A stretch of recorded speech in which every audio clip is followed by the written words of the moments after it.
Bonjour à tous. J'ai le plaisir aujourd'hui de vous présenter mon projet de thèse, comme dit, qui a porté sur les mitochondries comme nouvel outil pour l'optimisation des thérapies cellulaires à base de cellules souches mésenchymateuses.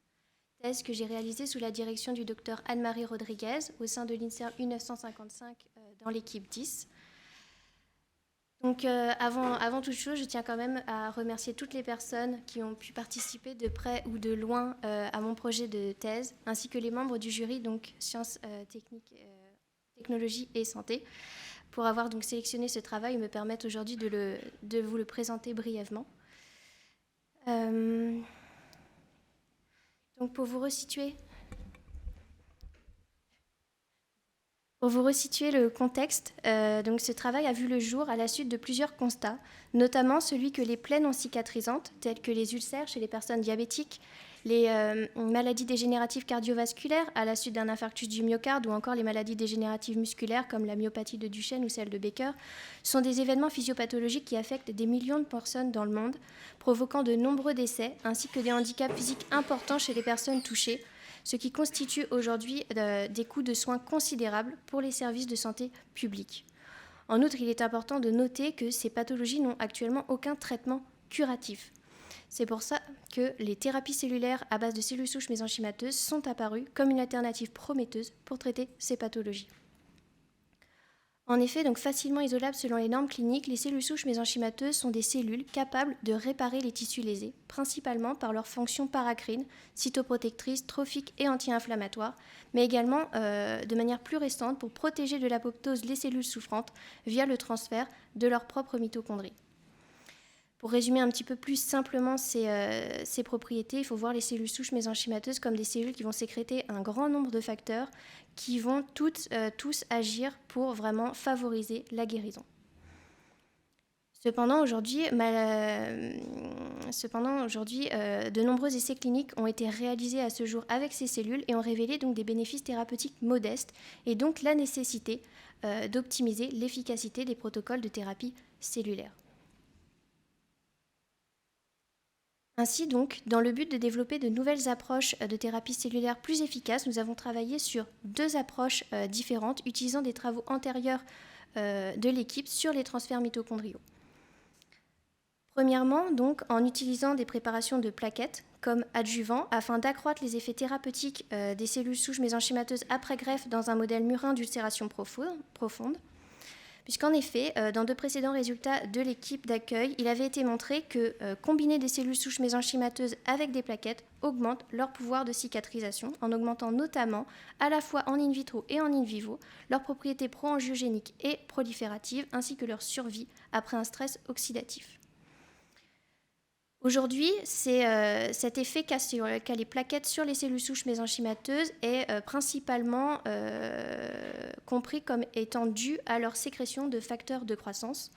Cependant, outre cette libération de facteurs de croissance par les plaquettes, il a été montré que les plaquettes libèrent également des mitochondries. On a donc cherché à savoir si ces mitochondries pouvaient jouer un rôle dans l'activation des propriétés régénératives des cellules souches mésenchymateuses. Deuxièmement, en utilisant un transfert artificiel de mitochondries. Cette seconde approche repose donc également sur de précédents résultats de l'équipe d'accueil qui ont montré que préconditionner des cellules souches mésenchymateuses avec des cellules endommagées augmente leur capacité de régénération après greffe dans des cœurs infarcis et que cela était dû en réalité au transfert de mitochondries des cellules endommagées aux cellules souches mésenchymateuses et que ce transfert constitue un signal de stress qui activait les cellules souches mésenchymateuses et notamment leur capacité cytoprotectrice.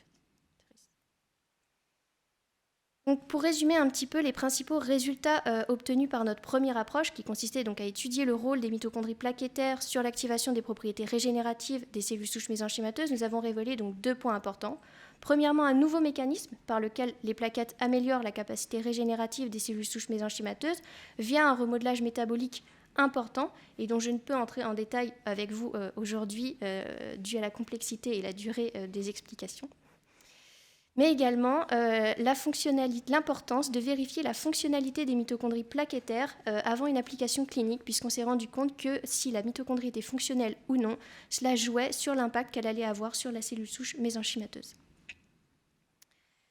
Ensuite, donc, concernant les résultats obtenus à travers notre seconde approche d'optimisation qui consistait à utiliser un transfert artificiel de mitochondries, nous avons montré donc, que transférer artificiellement des mitochondries d'origine cardiaque vers les cellules souches mésenchymateuses active simultanément, à la fois in vitro encore et in vivo,